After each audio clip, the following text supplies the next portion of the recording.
Oh, it's a cold one.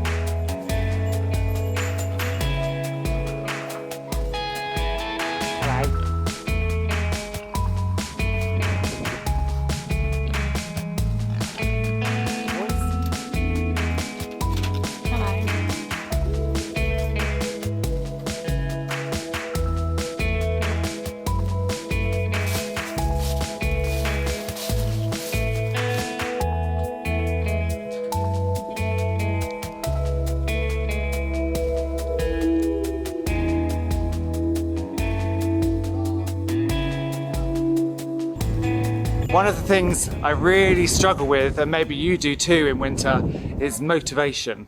I'm here on my farm living the best life, but still it's hard to get things done sometimes. And there's no shortage of things to do. I have a long list. But the cold combined with those short hours of daylight mean I know I'm not going to get big jobs done. What I now have to do is break things down into little bite-sized chunks. So although on my list of to-dos it might say put in fencing, I can't do that in a day. So instead I'm like, put up 10 posts.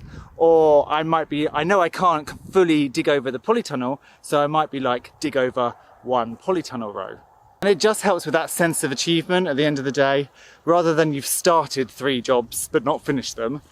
I find if I mix them down into a few little things, then I know I can get stuff done.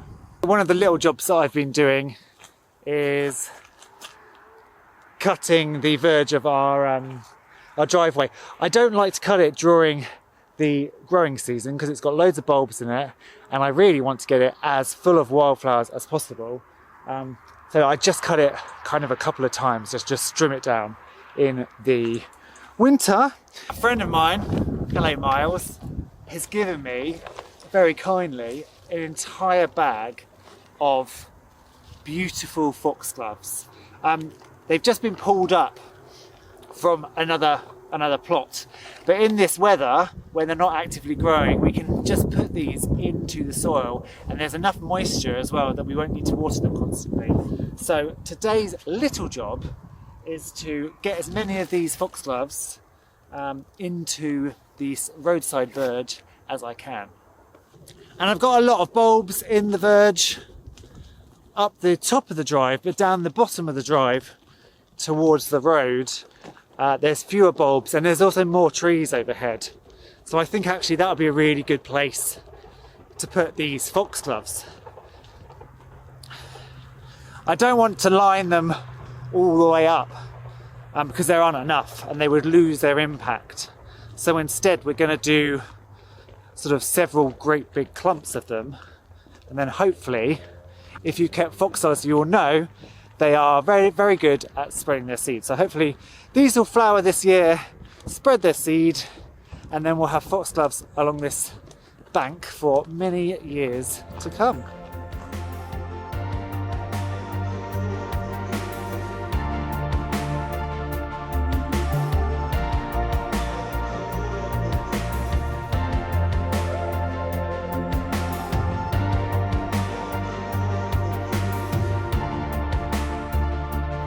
Small job, feeling of achievement, and hopefully lots of impact later on in the year.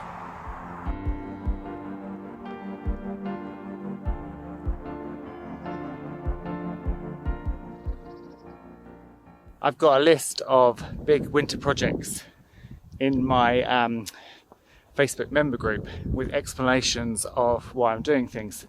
And I looked at them the other day and I realised I have completed exactly 0 of them. So it's a good thing that it's actually only just started to be winter. And one of the big things, and when I say big, they're not huge, they're just things I can't complete within one day. One of those things is to put in this wildlife pond. And a friend donated this pond. She had it in her garden, it wasn't being used. So she gave it to me, and we're putting it right next to our beautiful polytunnel. And the idea behind that is having this water source in the market garden next to the polytunnel hopefully means that it'll be a water source for birds, amphibians, snakes, all the sorts of things that will come along and then eat the nasty pests in the garden. Because of course we aren't using any form of chemicals, so we are relying on creating an ecosystem, a balanced ecosystem, where natural predators come and eat the prey. We will always have some pests, but if we can get that balance right, it means that our crops won't be totally eviscerated. So I began to dig it out yesterday. Here we go. And the plan is to continue digging today. And we are just dumping the mud that comes out around the back, and I'm going to leave that there, and I'm going to cover it with some mushroom compost and make a nice bank around the back of the pond, and then plant it up with nectar-rich flowers for the butterflies and the bees, and some herbaceous perennials and things, just to landscape the pond. You know, I could just spend loads of time moving all that muck away, but that is pointless in my eyes. So I'm just going to dig it out of there, put it up there, and hopefully make it beautiful.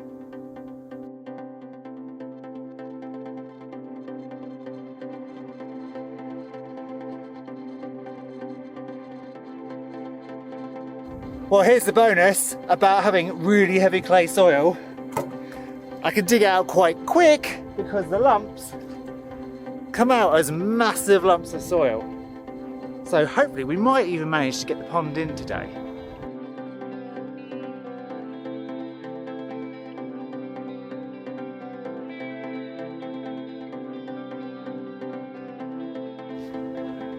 Do I want to dig any more?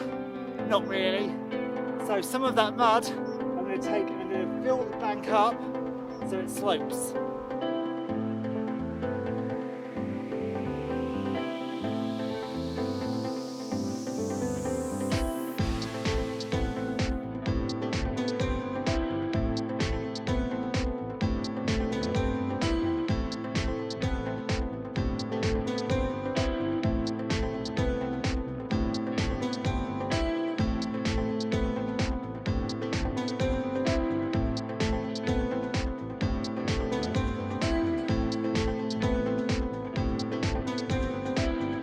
I think that's a bit of good work. It's in, and we've banked it all the way around. Now I am not going to plant into it yet because we've done a massive amount of soil disturbance here, and so the weather, frosts, rain, etc., and also the bugs, bacteria, fungi, worms are all going to move that soil around. So I don't want to plant anything into it until it's settled. So it'll probably be end of Feb, March before I transplant anything in, and we'll put a load of wildflower seeds on it too.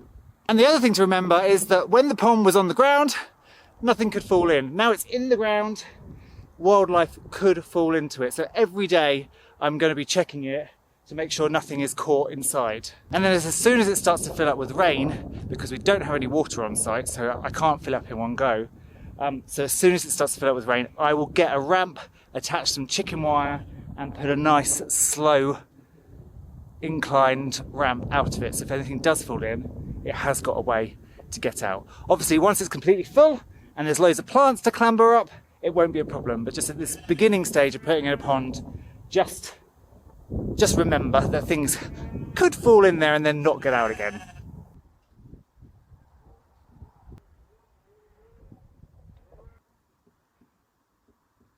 So if you're anything like me, just break those big jobs into little jobs. And actually, I guess it's the same with life. You know, anything seems a bit insurmountable when it's huge, but if you break it down into little segments and you do a little bit every day, you make progress. And then it gets to that cyclical cycle where you feel better.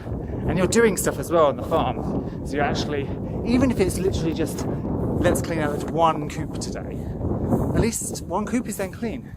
The other thing, of course, you must do on your farm if you're lacking motivation is don't do anything at all.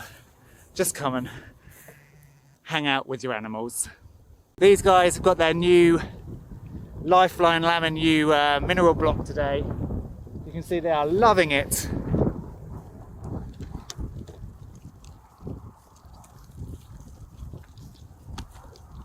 River here